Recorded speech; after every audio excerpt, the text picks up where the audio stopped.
this morning with Diana Rodgers. Diana, why don't you tell our audience a little bit about yourself? Sure. So I'm a real food registered dietitian. I live on a working farm. I've been living on a farm for the last 17 years.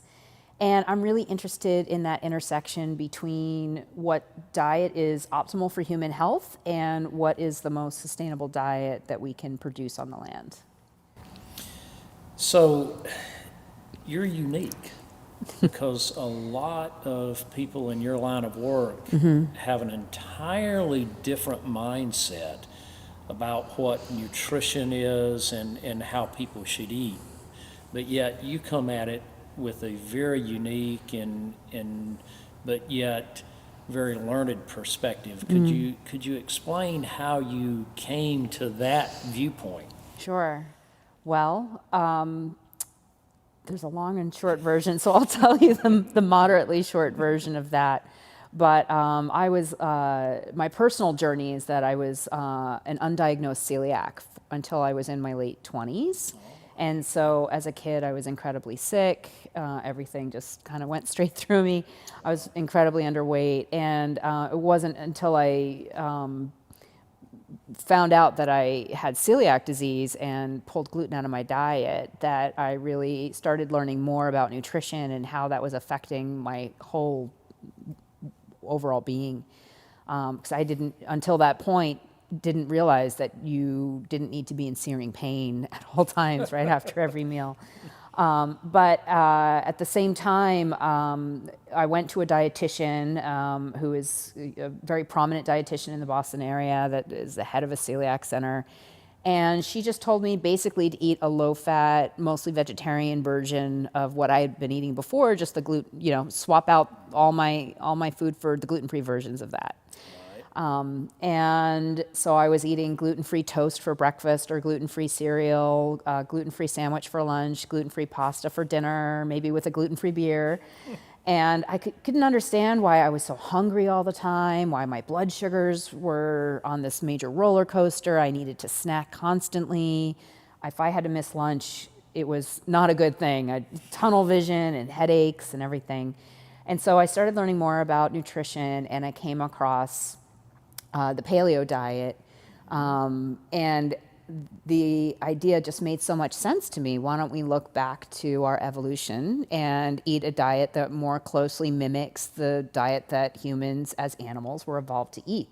So focusing more on meats and seafoods, vegetables and some fruit, nuts and seeds, things like that.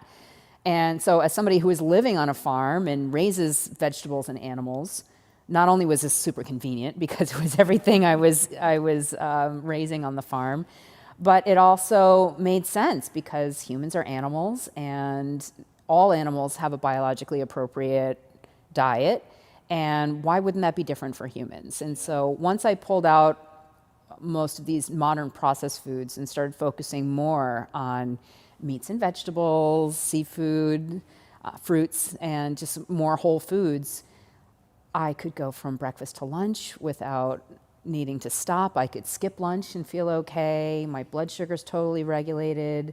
And that's the time that I decided to become a dietitian. So I already had this background knowledge. I became a dietitian so that I could work more closely with the medical community. I work with, today I have a clinic and I work with gastrointestinal doctors. I work with lots of people with blood sugar issues and weight loss. And it just works. Once you cut out the majority of these modern processed foods, and some people can handle a little bit more than others, but the main bulk of the diet being real foods grown the right way, it just works for balancing blood sugars, for helping with diabetes, for weight loss, for GI issues. So that's my main focus is my clinic. But then I also run a podcast and I'm working on some other projects to try to get this message out, that meat in particular is a nutrient-dense food that can be grown in a good way.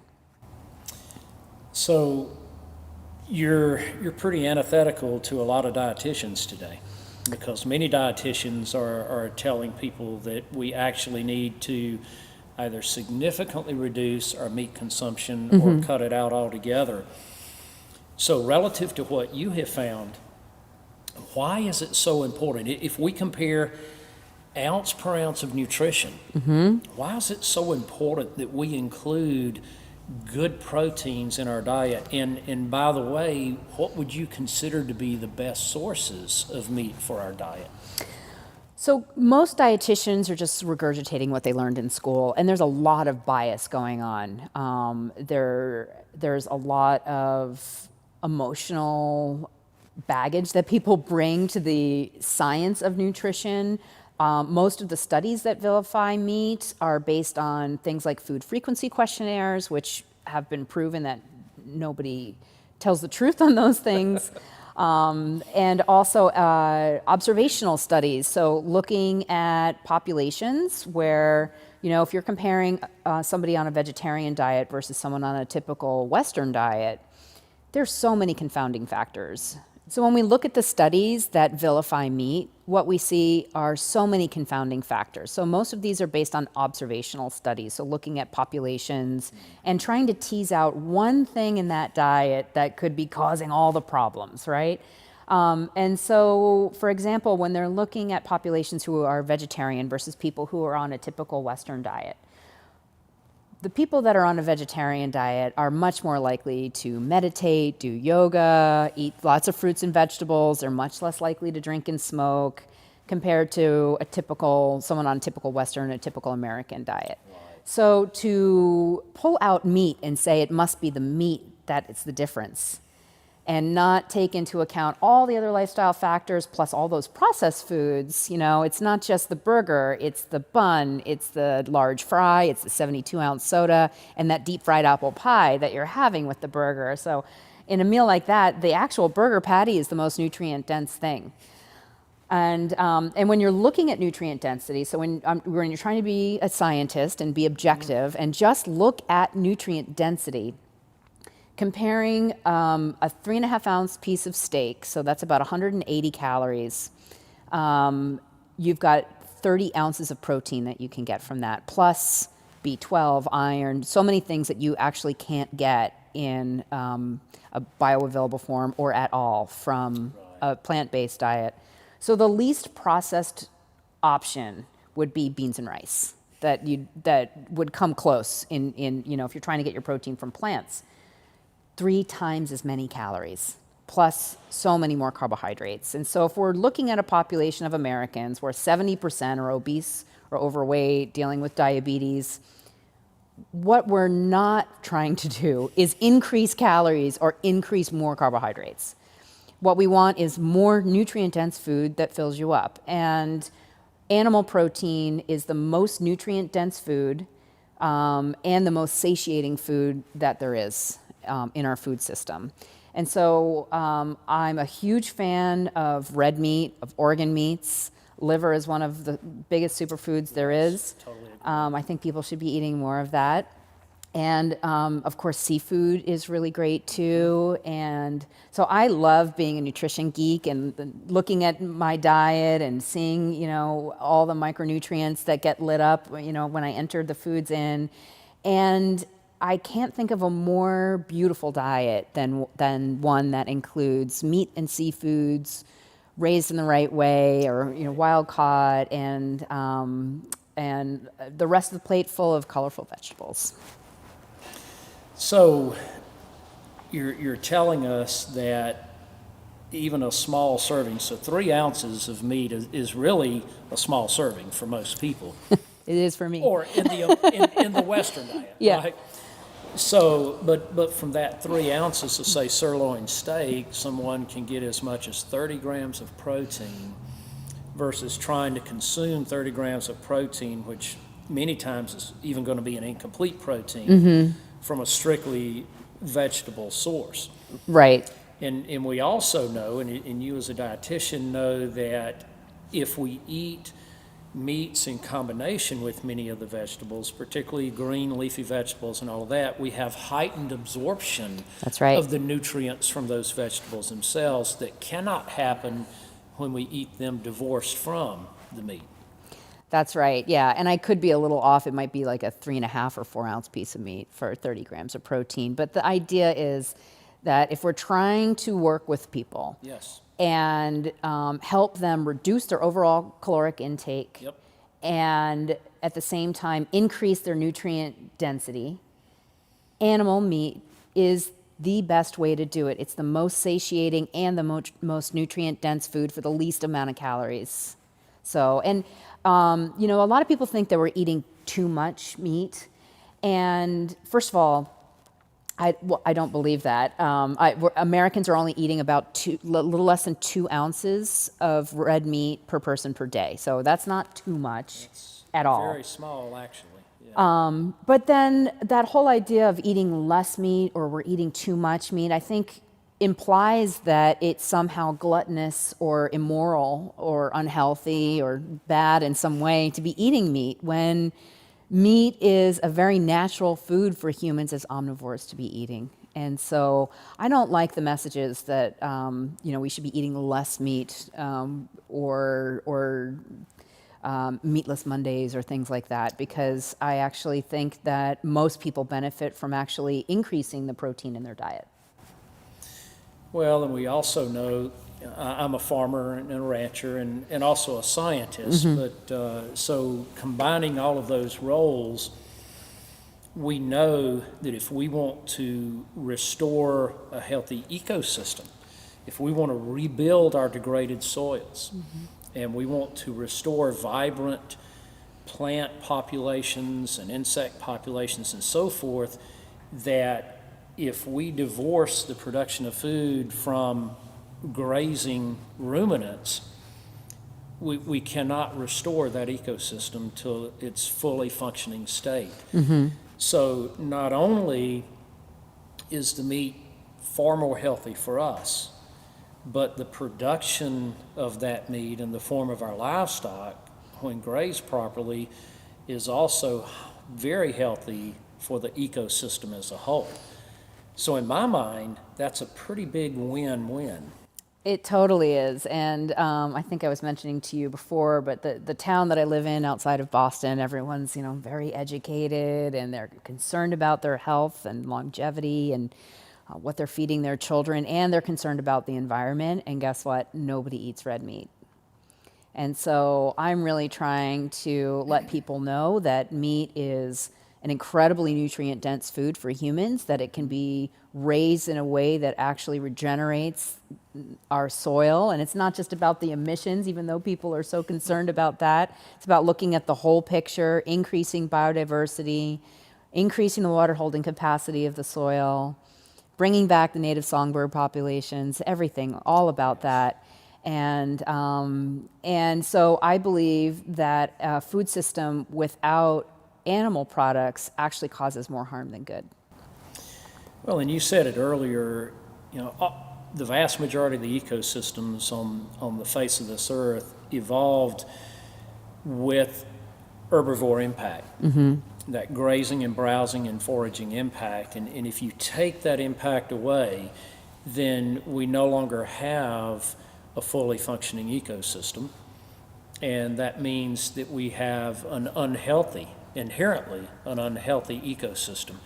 And therefore, the foods we're consuming out of that ecosystem inherently have to be unhealthy as well, correct? Yeah, and I mean, if you take meat out of someone's diet, all animal products out of someone's diet, you're destroying their internal ecosystem. There's major nutritional deficiencies that happen.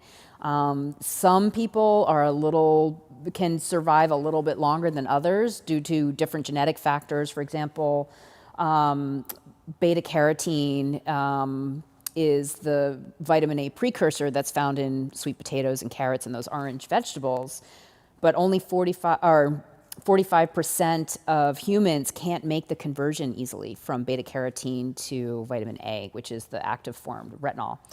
And so there are some people that do manage to do okay on a higher carb, fibrous type diet. I'm not one of them. But it's, a diet that requires many, many supplements and importing tons of oils and exotic fruits and vegetables from all over the world, and relies on extractive fossil fuel agriculture, is not a sustainable diet for the planet or for human health. So, as a scientist, I find it very difficult to believe that we can develop supplements that can replace the nutrient profiles in those ratios that we find in real whole foods. I just don't think that's possible. What is your opinion? Yeah, the supplement industry is not regulated by the FDA. And so most of the supplements that are on the shelves don't even actually contain what they say they contain in them, first of all, especially the probiotic industry. And when we look at vegan supplements that are trying to mimic the animal form, so for example, B12 supplements that come from algae and other sources other than animal, naturally occurring B12, they actually increase our body's need for B12. And there have been some really sad cases. So B12 is the most critical nutrient that is lacking in a plant-based diet. And a B12 deficiency to a growing child will cause permanent brain damage. And there have been cases of, even mothers that are supplementing with B12 that are on a strictly vegan diet, having exclusively breastfed babies who have permanent brain damage. And so I think we need to really look at, what these, coming from a good place, right? These ethical diets that are trying to cause less harm, are they really the most ethical diet when we're talking about growing humans? And I mean, even again, the Meatless Mondays campaign in New York City public schools. So we know that 75% of the students that attend New York public schools are financially insecure. They're coming home to SNAP-funded soda and all kinds of junk food. And so the meal that they get at school is the most nutrient-dense meal for a lot of these kids. And to vilify meat and instead just give them a GMO burrito and say that that's causing less harm, I think is actually, it's a form of social injustice. And the propaganda campaign that this Meatless Mondays is allowed to have in the New York City public schools, demonizing all meat with fake news. I mean, meat causes diabetes. I don't even understand the biochemistry of that one. 1 quarter-pound hamburger is equivalent to 10 full bathtubs. And so if you just don't eat your burger 1 day a week, you're saving all this water. I mean, it is ridiculous information that is now going to be in every single New York City public school starting in September. That's very sad. And what you've just been saying means that we are visiting problems on our children and our children's children by these choices that we're making. And these choices that we're making are vastly misinformed, unfortunately. We know that when we have that livestock impact on the land, that it allows everything to function more fully, just like our bodies function as a single organism, even though we're made up of many different parts.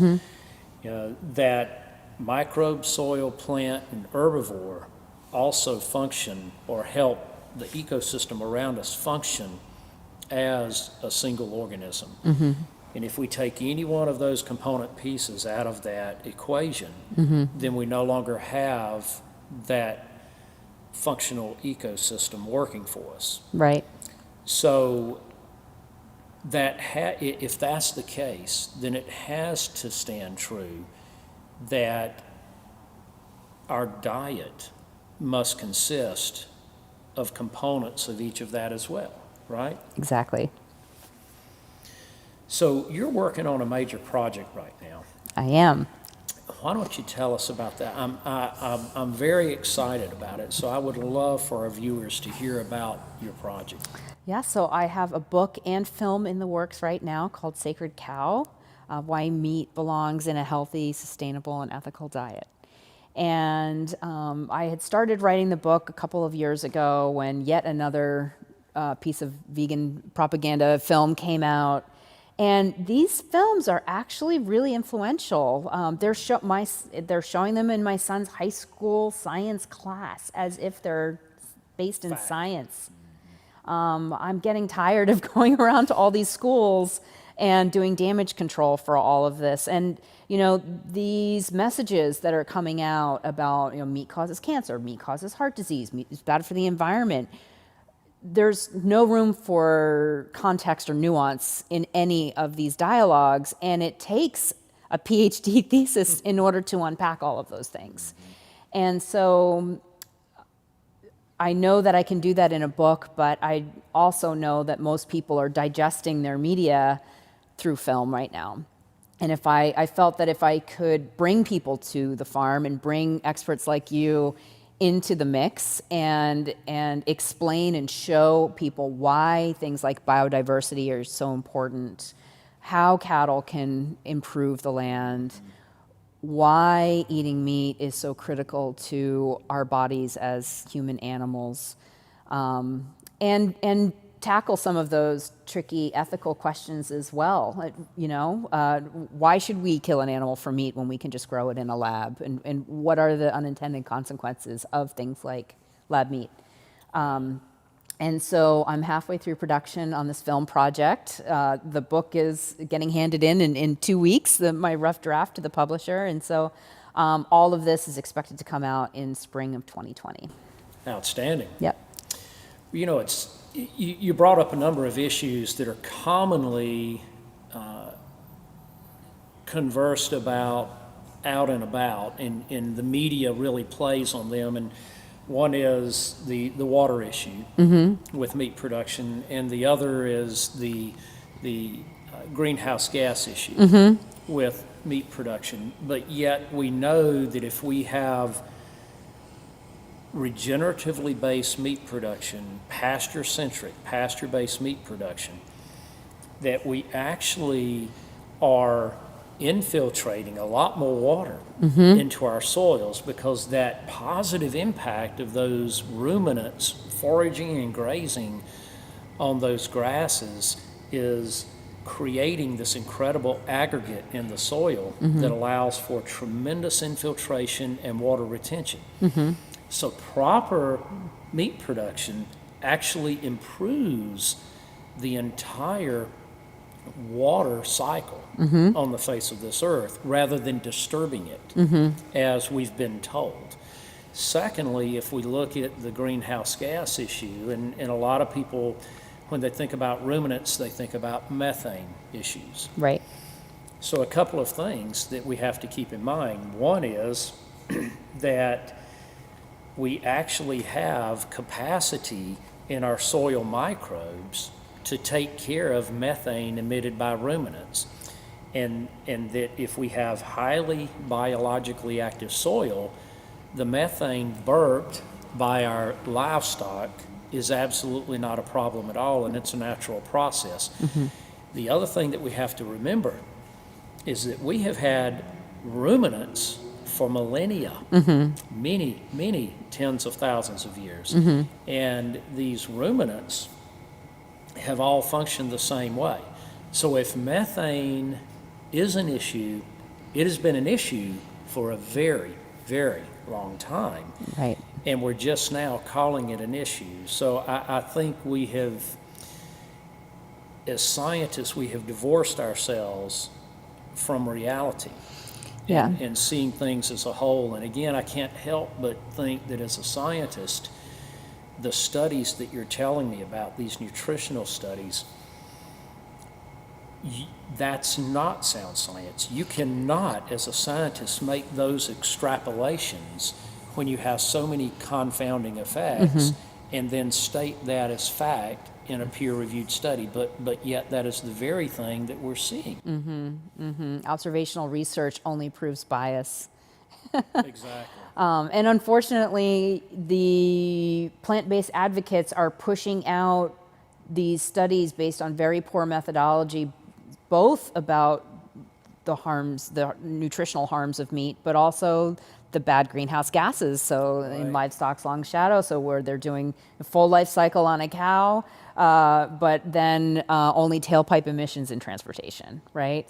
So we're seeing the same thing happening with the environmental claims against meat as we are in the nutritional claims against meat.